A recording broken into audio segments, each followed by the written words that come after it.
వి gold trusted gold buyers మీరు తాకట్టు పెట్టిన బంగారాన్ని విడిపించి ఈ రోజు ఉన్న మార్కెట్ ధరకు కొనబడను 7771077220.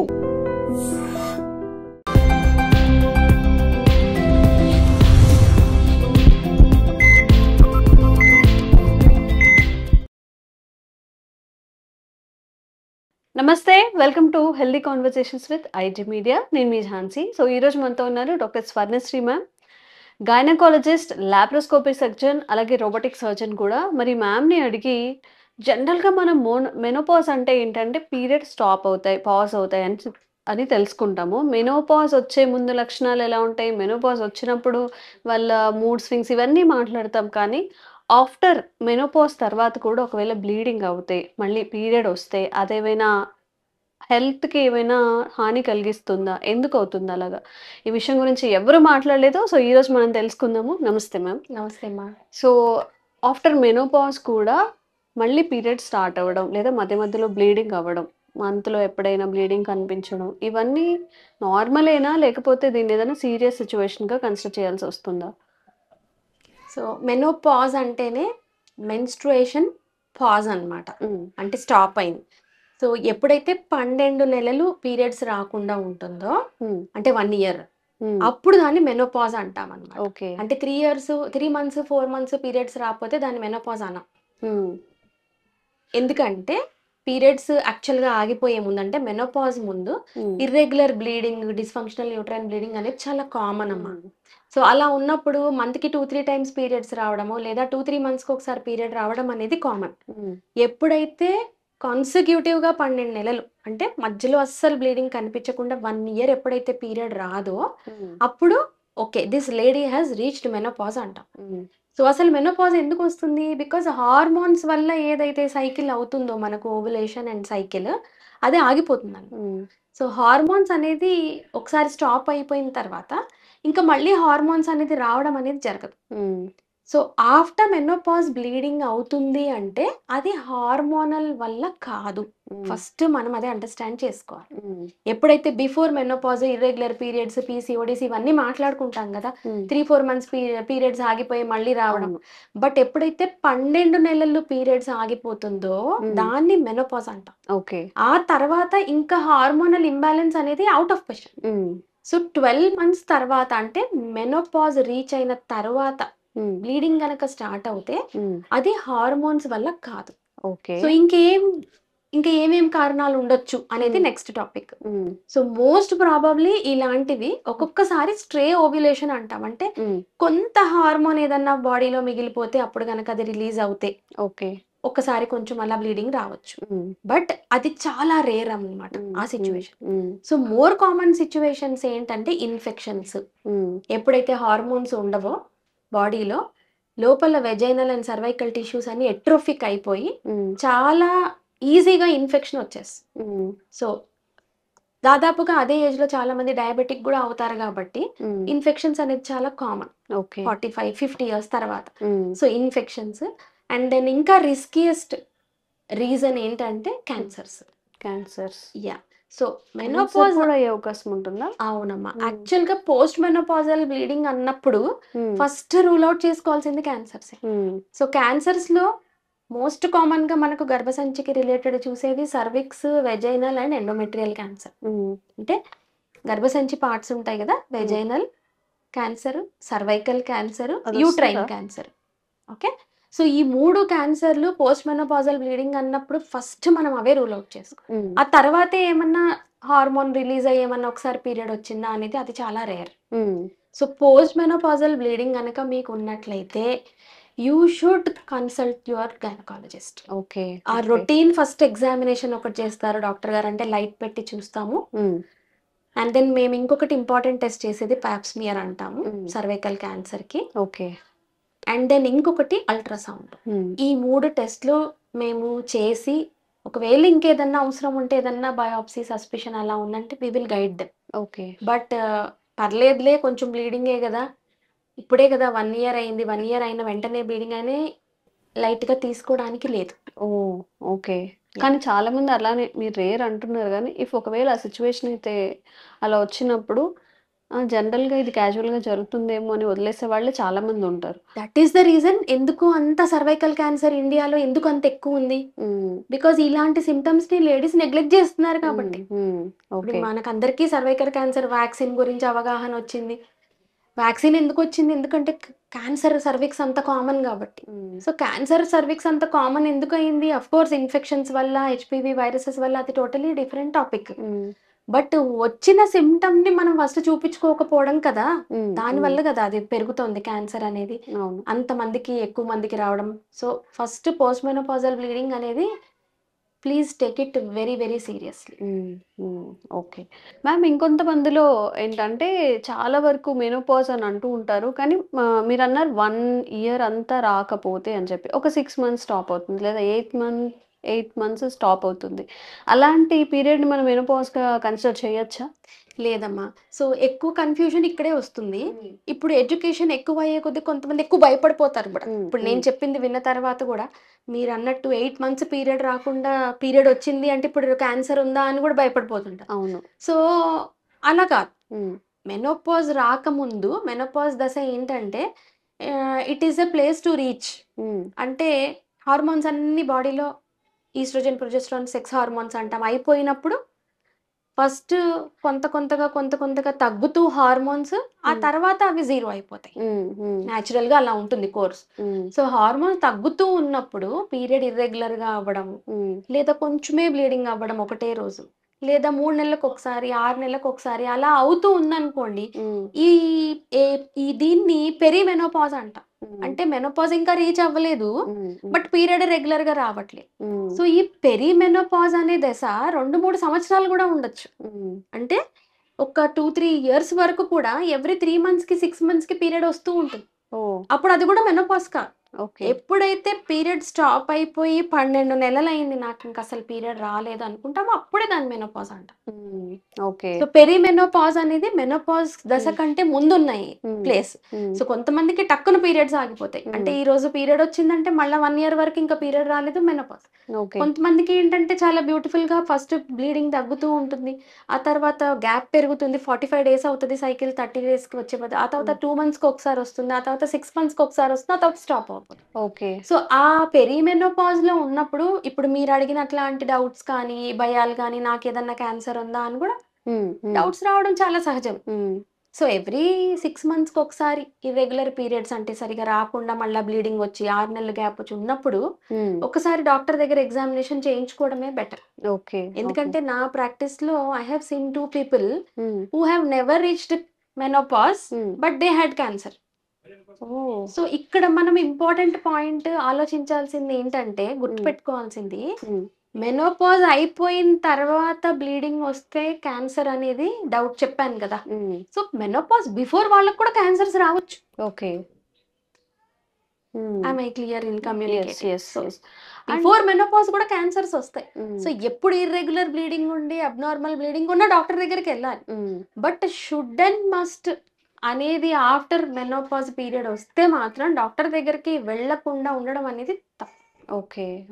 సో క్లియర్ గా చెప్పాను కదా. సో బిఫోర్ మెనోపాజ్ అయినా రావచ్చు, ఆఫ్టర్ మెనోపాజ్ అయినా రావచ్చు cancer. But after menopause bleeding అవుతే 100% అది చూపించుకోవాల్సిన సిచ్యువేషన్. ఈ బిఫోర్ మెనోపాజ్ ఏంటంటే ఈ పెరిమెనోపాజల్ డియూబి అంటాం, అంటే హార్మోనల్ ఫ్యాక్టర్ చాలా ఉంటుంది. So that might be one of the reason. So దాని వల్ల కూడా ఓకే నాకు మెనోపాజ్ వస్తుందేమో, ఇంకొక 6 నెలలు చూద్దాం, ఇంకొక 6 నెలలు చూద్దాం అని డాక్టర్ విజిట్ డిలే చేయకూడదు. Whenever there is irregular bleeding or intermenstrual bleeding or 2-3 months రాకుండా మళ్ళీ బ్లీడింగ్ వచ్చింది, ఆర్ బ్లీడింగ్ ప్యాటర్న్ అంటాం, అంటే 30 days కి రావాల్సింది 15 days కే రావడమో, లేదా 45 days కి వచ్చింది కానీ వచ్చి బ్లీడింగ్ ఆగిపోయి ఒక 2-3 రోజులు మళ్ళీ బ్లీడింగ్ వచ్చి ఆ ప్యాటర్న్ చేంజ్ అవుతుంది కదా. Definitely that is the time you have to see the doctor. ఏదైనా జరగాల్సింది జరగకుండా అన్యూజువల్ గా జరిగినప్పుడు బాడీ ఆటోమేటిక్ గా రియాక్ట్ అవుతుంది, ఎఫెక్ట్ అవుతుంది. మరి ఈ పీరియడ్ బ్లడ్ అనేది ఎప్పటికప్పుడు బయటికి వెళ్ళకుండా ఎక్కడో స్టోర్ అవ్వడం వల్ల ఒకవేళ బ్లాస్ట్ అయితే లోపల చాలా ఇబ్బంది అవుతుంది కదా. సో అసలు ఇది ఎందుకు అలా జరుగుతుంది, కాజెస్ ఏంటి? సో పీరియడ్ బ్లడ్ లోపల కలెక్ట్ అవ్వడం అనేది ఎండోమెట్రియోసిస్ అంటామమ్మా. అందరికి పీరియడ్స్ బయటికి వెళ్ళిపోతుంది కదా. సో ఈ ఎండోమెట్రియోసిస్ ఉన్న వాళ్ళకి కూడా నార్మల్ గా పీరియడ్స్ వస్తాయి, బట్ ఒక few drops of the blood వెనక్కి వెళ్తాయి. ఓకే. అంటే ఒక 50 ml 100 ml పీరియడ్ అయిపోయింది అనుకోండి, బ్లీడింగ్ బయటికి వెళ్ళిపోయింది అనుకోండి, ఒక 1 ml ఒక 2 ml లేదా ఒక హాఫ్ ml కొంత కొంత బ్యాక్ వెళ్ళిపోతుంది. సో నేను ఇప్పుడు ఒక పిక్చర్ లో చూపిస్తాను నీకు. ఇది ఒక మట్టి బొమ్మ యూట్రస్ ది. పీరియడ్స్ బ్లడ్ ఇట్లా బయటికి వెళ్ళిపోకుండా ఈ ట్యూబ్ లో నుంచి లోపలికి ఒక చిన్న డ్రాప్, ఓకే. అలా ఎవ్రీ మంత్ మెన్స్ట్రల్ సైకిల్ అప్పుడు ఒక చిన్న డ్రాప్ అలా వెళ్ళింది అనుకోండి. సో లోపల ట్యూబ్ పక్కన ఏముంటుందో ఓవరీ. సో ఈ బ్లడ్ అంతా కూడా దీని మీద డిపాజిట్ అయిపోయి dark blood, dark brown, almost black గా డార్క్ చాక్లెట్ అంటాం కదా, ఆ కలర్ ఉంటుంది. ఓకే. సో ఈ ఎండోమెట్రియోసిస్ లోపల పెద్దగా గూడు కట్టిపోయి ఆ బ్లడ్ అంతా ఒక సిస్ట్ లాగా తయారవుతుంది. అది డార్క్ కలర్ లో ఉంటుంది కాబట్టి దాన్ని చాక్లెట్ సిస్ట్ అని కూడా అంటాం. సో ఎండోమెట్రియోసిస్ అనేది ఈ డిజీజ్ పేరు. ఎండోమెట్రియోటిక్ సిస్ట్ అంటే ఈ బ్లడ్ ఏదైతే కలెక్ట్ అయిపోయిందో ఓవరీ మీద పెద్దగా అయిపోయి ఆ టిష్యూ అంతా లోపల ఉండిపోతుందో ఓల్డ్ బ్లడ్, దాని ఎండోమెట్రియోటిక్ సిస్ట్ అంటాం. ఓకే. దాని కలర్ చాక్లెట్ లాగా ఉంటుంది కాబట్టి చాక్లెట్ సిస్ట్ అని కూడా అంటాం. సో ఇవి డిజీజ్ కి సంబంధించిన డిఫరెంట్ టర్మినాలజీ. సో ఈ ఎండోమెట్రియోసిస్ అనేది ఈ ట్యూబ్ అండ్ ఓవరీ ఎక్కువ ఎఫెక్ట్ అవుతాయి. 90% ఆఫ్ ద కేసెస్ రెండు పక్కలా వస్తుంది. ఒక్కొక్కసారి ఒకే సైడ్ కూడా రావచ్చు. ఒక్కొక్కసారి జస్ట్ ఒక 4-5 సెంటీమీటర్స్ సిస్ట్ రెండు పక్కన, ఒక్కోసారి we have seen even 10-15 centimetres పెద్ద చాక్లెట్ సిస్ట్స్ కూడా ఉంటాయి. ఒక్కొక్క డ్రాప్ అలా కొన్ని సంవత్సరాలుగా ఉండిపోయింది అనుకోండి. ఎందుకు అలా బ్లడ్ వెనక్కి వెళ్తుంది అనేది మనకు reason it is only genetic. So it is seen that it is running in families. కొంతమందికి టెండెన్సీ ఉంటుంది, కొంతమంది ఇంట్లో అక్క చెల్లెళ్ళు ఉన్నా ఒకరికి ఉంటుంది ఎండోమెట్రియోసిస్, ఇంకొకరికి ఉండదు. So definitely there is a role of the body immunity that is playing there. So ఒక డ్రాప్ ఆఫ్ బ్లడ్ లోపలికి వెళ్ళిపోతే మన బ్లడ్డే కదా, సో అది అబ్జర్వ్ అయిపోయే కెపాసిటీ బాడీకి ఉందనుకోండి మన ఇమ్యూన్ మెకానిజం లో, ఇంకది ఏ ప్రాబ్లం క్రియేట్ చేయదు. But when our body immunity is not taking care of that one small drop of blood, it will keep on collecting. మన బాడీ కూడా చక్కగా దాన్ని లోపలే పెట్టేసుకుంటది. The only symptom they will have is severe pain during periods. Okay. So initial stages of endometriosis నా దగ్గర patients వస్తుంటారు ఇలాంటి ఎడ్యుకేటివ్ వీడియోస్ చూసి, madam I have severe pain during period, so నాకు ఎండోమెట్రియోసిస్ ఉందేమో, బట్ నేను అల్ట్రాసౌండ్ చేయించుకుంటే నాకేం సిస్ట్స్ లేవు, ఎండోమెట్రియోటిక్ సిస్ట్స్ ఏం లేవు. సో ఇది మనం అర్థం చేసుకోవాల్సింది ఏంటంటే, సిస్ట్ అనేది ఇంత పెద్దగా ఒక 4-5 సెంటీమీటర్స్ అవ్వాలంటే దాంట్లో ఒక 50 ml బ్లడ్ అన్న కలెక్ట్ అవ్వాలా. సో 50 ml బ్లడ్ కలెక్ట్ అవ్వాలంటే ఇట్స్ ఎ ప్రాసెస్. ఒక్కొక్క మెన్స్ట్రల్ సైకిల్లో మేబీ ఒక హాఫ్ ml ఒక 1 ml కలెక్ట్ అవుతా పోతుంది. బట్ ఈ బిగినింగ్ ప్రాసెస్ లో కూడా చాలా పెయిన్ఫుల్ పీరియడ్స్ ఉంటాయి వీళ్ళు. సో వీళ్ళకి ఎవరికైతే they have severe pain during periods and their ultrasound is normal, they might be in the first stage of endometriosis. So దానికి కూడా ట్రీట్మెంట్ తీసుకోవాలి. అది ఎలా తెలుస్తుంది మ్యామ్? మరి ఇప్పుడు స్కానింగ్ లో కూడా బయటపడలేదు. సిమ్టమ్ చాలా సివియర్ పెయిన్. పెయిన్ లో కూడా గ్రేడ్స్ ఉంటాయి కదా. With pain we are able to go to the work, పిల్లలు కాలేజీకి స్కూల్కి వెళ్ళిపోవడం, లేదా ఉద్యోగస్తులు అయితే ఉద్యోగానికి వెళ్ళిపోవడం, ఏదో ఒక టాబ్లెట్ తీసుకొని then you are fine is mild. Severe అంటే లీవ్ తీసుకొని పొట్ట ఇలా పట్టేసుకొని పడుకొని అసలు ఇంజక్షన్లు వేసుకుంటే గానీ నేను లేసి తినలేను, అసలు లేసి కదలలేనంటే దట్ ఈస్ సివియర్ కదా. సో అంత సివియర్ ఉన్నప్పుడు then you will have to go to the doctor and then rule out this. But ultrasound లోనే ప్రాబ్లమ్స్ రావాలి అంటే కనిపించాలి ఎండోమెట్రియోసిస్ అని లేదు. గ్రేడ్ 1 గ్రేడ్ 2 కూడా చాలా సార్లు అసలు స్కాన్ లో ఏం కనిపించదు. సో వాళ్ళకి ఏం చేయొచ్చు మనం అంటే, వాళ్ళకి healthy life style, pain relief ఇలాంటివి మనం అడ్వైజ్ చేస్తాం. సో హెల్దీ లైఫ్ స్టైల్లో ఎక్సర్సైజ్, డయట్, వెయిట్ ఎక్కువ ఉంటే తగ్గడం, ఇవి మనకు తెలిసినవి. ఇవి కాకుండా ఇంకోటి మోస్ట్ ఇంపార్టెంట్ థింగ్ ఏంటంటే plastics in the diet. So వీళ్ళకి ఎండోమెట్రియోసిస్ ఉన్న వాళ్ళకి ప్లాస్టిక్స్ బాగా తగ్గించేసేయాలి డైట్ లో. అంటే ఈవెన్ వెజిటబుల్ కట్ చేస్తాం కదా మనము, ఆ బోర్డు కూడా ప్లాస్టిక్ ఉండకూడదు. అండ్ దెన్ ఇంతకు ముందు వీడియోస్ లో కూడా మనం మాట్లాడుకున్నాం, మన ప్లేట్స్ కానీ వాటర్ తాగే సో ప్లాస్టిక్స్ బాగా రెడ్యూస్ చేసేసినందుకు వాళ్ళకి పెయిన్ బాగా తగ్గుతుంది. But most of the time వీళ్ళకి జెనెటిక్ టెండెన్సీ అంట. ఇప్పుడు ఎలా ఒకటే డైట్ తీసుకున్నా ఇంట్లో కొంతమందికి హార్ట్ అటాక్ వస్తుంది కొలెస్ట్రాల్ వల్ల, ఇంకొకరికి రావట్లా, సేమ్ డైట్ తింటూ ఉంటారు. So there is something called genetic tendency for this disease also to develop. ఎందుకంటే it is the capacity of the body to clear that one small drop of the blood కదా. అది clear అయిపోయినప్పుడు అసలు ఏ problem ఉండదు. Ma'am మీ కెరియర్లో ఇప్పుడు ఈ some years నుంచి మీరు ఎప్పుడైనా ఇలాంటి కేసెస్ ఫేస్ చేశారు? ఒక 1 year 2 years అలాగే ఉండిపోయి కొంచెం సీరియస్ కేసు అయిన ఇష్యూస్ ఏమన్నా ఉన్నాయా అలాంటి పేషెంట్స్? ఉన్నాయమ్మా చాలానే. సో పెద్ద పెద్దగా అయిపోతాయి అనమాట సిస్ట్. ఇనీషియల్ గా పొట్టనొప్పి అని చెప్తారు పిల్లలు, అప్పుడు ఏదో పెయిన్ కిల్లర్ ఏదో తీసుకుంటారు, ఆ తర్వాత స్టడీస్ అనో జాబ్ అనో వేరే చోటకి వెళ్ళిపోవడమో, ఫాలో అప్ ఉండదు, అండ్ వాళ్ళకి పెయిన్ తగ్గిపోతుంది.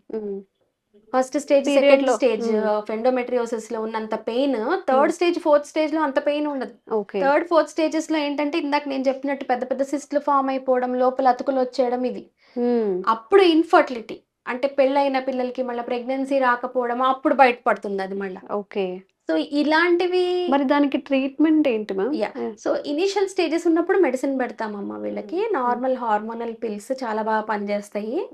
అండ్ దెన్ సిస్ట్స్ పెద్ద పెద్ద ఉండి దాంతో పాటు ఇన్ఫర్టిలిటీ కూడా ఉంది అంటే డెఫినెట్ గా లాప్రోస్కోపిక్ సర్జరీ చేసి, ఓవేరియన్ కన్జర్వేటివ్ సర్జరీ అంట. అంటే ఇది ఓవరీలో వచ్చిన సిస్ట్, అలా అని మనం ఓవరీ తీసేయలేము కదా, ఎందుకంటే ఓవరీలోంచి ఓవులేషన్ అవుతుంది. సో ఆ సిస్ట్ మాత్రం తీసేసి ఓవరీని మనం రీటైన్ చేయాలి. So ovarian conservative laparoscopic endometriotic clearance అంటాం. సో ఈ సర్జరీ ద్వారా వాళ్ళకి పెయిన్ తగ్గిపోవడం, సిస్ట్ తొలగించేసేయడం, ప్లస్ వాళ్ళకి ఫర్టిలిటీ ఛాన్సెస్ అంటే ప్రెగ్నెన్సీ ఏ ఇష్యూ లేకుండా కూడా వాళ్ళకి గో ఫార్వర్డ్ అవ్వడం అనేది పాసిబుల్ అవుతుంది. ఓకే. సో ఎవరైనా కానీ పీరియడ్లో భరించలేనంత పెయిన్ ఉంటే దాన్ని నెగ్లెక్ట్ చేయకండి. వెంటనే మంచి గైనకాలజిస్ట్ని సంప్రదించి అసలు అది ఎందుకు వస్తుంది, ఎండోమెట్రిక్ లాగా కన్వర్ట్ అయ్యే ఛాన్స్ ఉందా ఏంటని కొంచెం ముందుగా తెలుసుకుంటే ఇంత బాధపడకుండా, అంటే ఆఫ్టర్ ఇన్ఫర్టిలిటీ ఇష్యూస్ ఫేస్ చేయకుండా ఉండే అవకాశం ఉంటుంది. Thank you so much ma'am. And for more videos, Please subscribe to iDream. Please subscribe to iDream. Please subscribe iDream. And please subscribe to iDream. For more videos, subscribe to iDream. please like, share and subscribe to the channel. Congratulations, iDream. Subscribe to iDream. Subscribe to iDream. So subscribe to iDream Media. iDream ki iDream team andarki huge congratulations. Please subscribe iDream Media. Please subscribe to iDream. Subscribe iDream. Please subscribe to iDream. iDream అంటే నా కళల channel subscribe చేసుకున్నారు, నోరు తిరుగుతలేదు, మీరైతే గంట గుర్తు కొట్టండి. For more such videos, please subscribe to iDream.